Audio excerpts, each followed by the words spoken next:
آنے والے بھی ساتھ جا رہے ہیں، مولا نماز پڑھائیں گے، ہم پڑھیں گے، سب چلے جا رہے ہیں بہت ایمان سکون کے ساتھ. اور جیسے مسجد کے دروازے وہاں پہنچے امام حسن کھڑے ہو گئے. اب لوگ پریشان ہیں، حضور پہلے آگے جائیں پھر تم آگے جائیں گے، ہم تو نہیں جا سکتے مولا کے آگے. اب کھڑے ہوئے حضور آگے بڑھیں، اور میں کیسے آگے بڑھوں؟ تو میرا گھر نہیں. اہل بیت کی تربیت کا طریقہ، اہل بیت کے تعلیم کا طریقہ کوئی سوچ. چلتے چلتے جو کوئی آدمی ٹھہر جائے گا تو ہر آدمی کے ذہن میں یہ قریب یہ فکر پیدا ہوگی یہ کیوں ٹھہر گئے. گھبرا کسی نے پوچھا مولا یہاں کیوں رکے؟ اور ماں یہ گھر میرا نہیں، یہ گھر کسی اور کا. مسجد کا نام کیا ہے؟ بیت اللہ، اللہ کا گھر. جب دوسرے کے گھر آئے ہیں تو جب تک وہ اجازت نہ دی اندر کیسے جائیں؟ یعنی اس کے معنی کہ انسان اسی عمارت میں جا رہا ہے جو یوں چولہے گارے سے بنی ہے، اس کے علاوہ کچھ نہیں ہے، مگر چونکہ اس کا نام بیت اللہ ہو گیا لہٰذا اس کے دروازے پر پہنچنے کے بعد انسان کو یہ سوچنا پڑے گا ہم اس قابل ہیں کہ اندر جائیں یا اس قابل نہیں. اسی لیے اسلام نے کہا کہ بہت سے حالات ایسے ہیں کہ جن میں مسجد میں داخلہ بھی حرام ہے. بہت سے حالات ایسے ہیں مسجد میں داخلہ بھی حرام ہے. تو مسجد جس کو اللہ کا گھر کہا جاتا ہے حالانکہ یہی کی بنائی ہوئی ایک عمارت ہے اور کچھ نہیں ہے، لیکن چونکہ خانہ خدا کہا جاتا ہے لہٰذا وہاں تک جانے کے واسطے اگر نجاستوں کے ساتھ ہے تو اندر داخلہ تک اسلام نے حرام کر دیا. پہلے غسل کریں، اپنے کو پاک بنائیں تو اندر جائیں، تاکہ یہ احساس پیدا ہو جب خدا کے لیے بنائے یہ اس مٹی کے گھر میں، اس پتھر کے گھر میں جانے کے واسطے بدن کو باہر سے نفس کو اندر سے پاک ہونا چاہیے. تو جب واقعی خدا کی بارگاہ میں نماز سے کھڑا ہونا ہو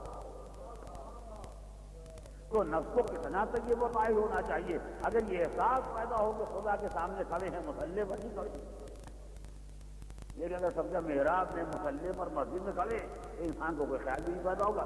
یہی عالم تھا کہ ائمہ معصومین معصوم ہونے کے بعد بھی جب مصلی پر کھڑے ہوتے تھے تو سارا بدن کانپتا تھا. اس لیے کہ ہم مصلی پر کھڑے ہوتے ہیں، وہ مصلی پر نہیں خدا کے سامنے کھڑے ہوتے ہیں. وہ واقعاً کہتے تھے ایاک نعبد و ایاک نستعین، پروردگار تیری ہی عبادت کرتے ہیں اور تجھی تو مدد چاہتے ہیں، یعنی تیرے سامنے کھڑے ہوتے ہیں. یہ احساس کتنا عظیم ہے اگر انسان میں واقعاً پیدا ہو جائے. لہذا اگر دنیا داروں کے گھر جانے کے بعد انسان اپنی طہارت و نظافت و صفائی و پاکیزگی کا خیال رکھتا ہے تو مالک کی بارگاہ میں جانے کے لیے اس سے زیادہ اہتمام و انتظام کی. یہ میں نے کبھی عرض کیا تھا، خیر مسئلہ یاد آ گیا ہے تو گزارش کروں.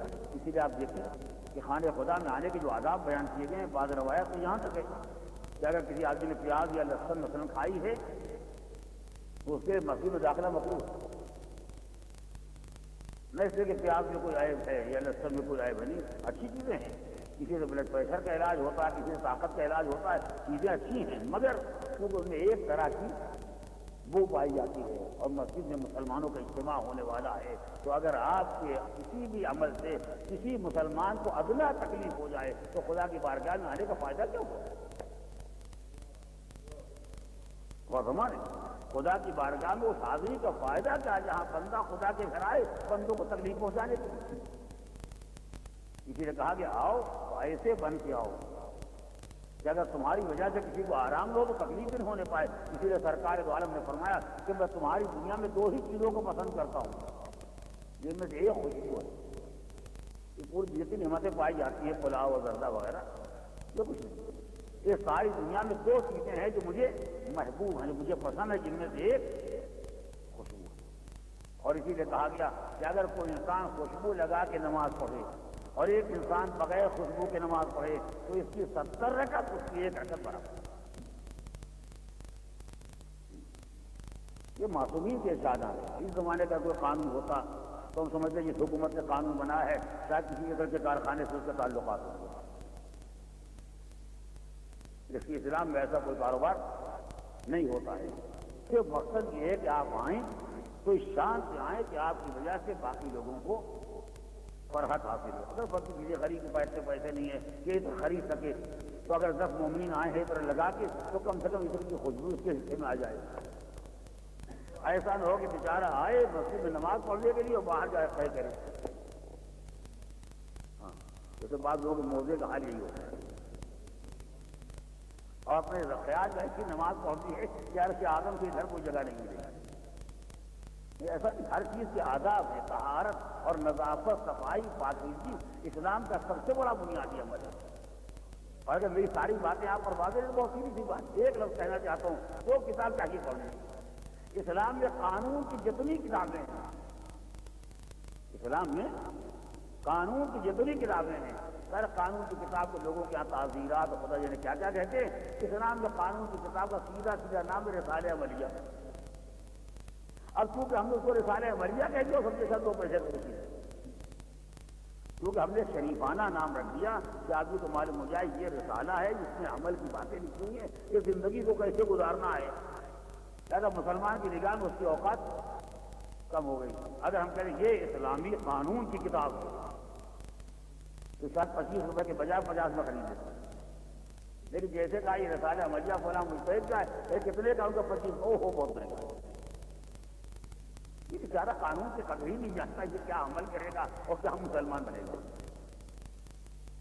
سارا اسلامی قانون شروع سے لے کے آخر تک پوری زندگی کا، اسلام میں عبادت کیسے ہوتی ہے، اسلام میں تجارت کیسے ہوتی ہے، اسلام میں زراعت کیسی ہوتی ہے، اسلام میں سزاؤں کا نظام کیا ہے، اسلام میں میراث کیسے تقسیم ہوتی ہے، اول سے لے کے آخر تک پوری زندگی کا اسلامی قانون کسی ایک چھوٹے سے رسالے عملیہ میں لکھا ہوا ہے، جس کا شرعی نام رکھا گیا رسالہ عملیہ، اور دنیا کے قانون کے بعد اس کا نام ہے کتاب قانون۔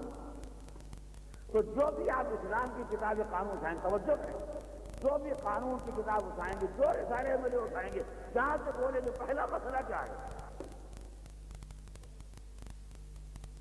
اگر ابھی تک نہیں دیکھا آپ جانے گے، جب بھی آپ کوئی قانون کی کتاب اٹھائیں گے، رسالے عملیہ کھولیں گے، تو پہلا مسئلہ ہے مسئلہ طہارت، اس کے بعد نماز، اس کے بعد روزہ، اس کے بعد حج، زکات، سنت، جہاد، آگے بڑھیے معاملات کے بعد سارے معاملات ضروری ہے، جتنا سب کچھ ہے، سب سے پہلا باب ہے طہارت کا، اور یہی اسلام کا امتیاز ہے۔